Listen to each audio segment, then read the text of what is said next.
हम लोग आज यहाँ पर केस के सिलसिले में जमा हुए थे। सबको निर्दोष कोर्ट ने डिक्लेयर कर दिया है।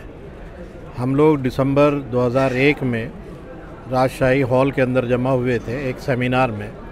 All India minority education board का एक सेमिनार था जिसमें सब लोग जमा हुए थे, लेकिन पुलिस ने सबको 28 और 27 के बीच वाली रात को अरेस्ट किया और ये बताया कि ये सिमी के लोग हैं और ये अनलॉफुल असेंबली कर रहे हैं और इनका प्लान कुछ और है। इस तरह से अरेस्ट किया था और तकरीबन 1 साल के करीब जेल में रहे।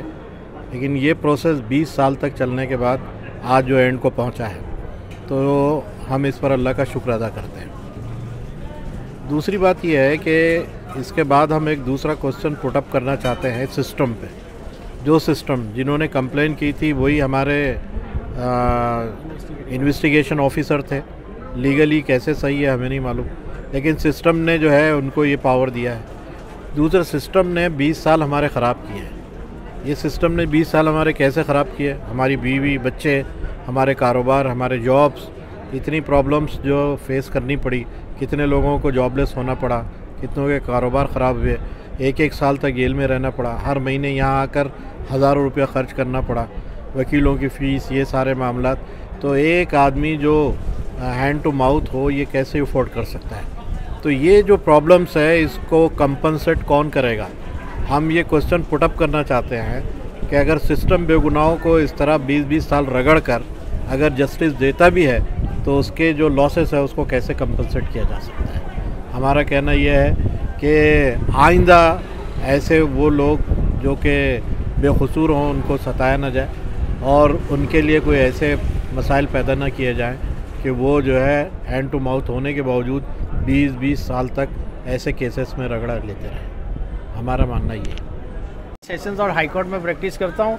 आज रोज सूरत के एक खूब बड़े केस, महत्व के केस के अंदर सूरत की chief judicial magistrate Shri Dave साहब ने एक जजमेंट दिया। उसकी फैक्ट्स ऐसी थी कि 2001 में एक 8वां लाइन्स पुलिस इंस्पेक्टर जो थे पंचोली साहब, उनकी एफआईआर के बेस पे सूरत के राष्ट्रीय थिएटर में से करीब 124 आदमियों को गिरफ्तार किया गया था और उनके विरुद्ध में ये चार्जेस लगाए गए थे चार्जशीट करने के बाद कि वो लोग बेंच सिमी संस्था के मतलब मेंबर से अनलॉफुल एक्टिविटीज़ करने के लिए वो लोग गैजेट हुए थे और उनके इरादे एंटी नेशनल एक्टिविटीज़ करने का था।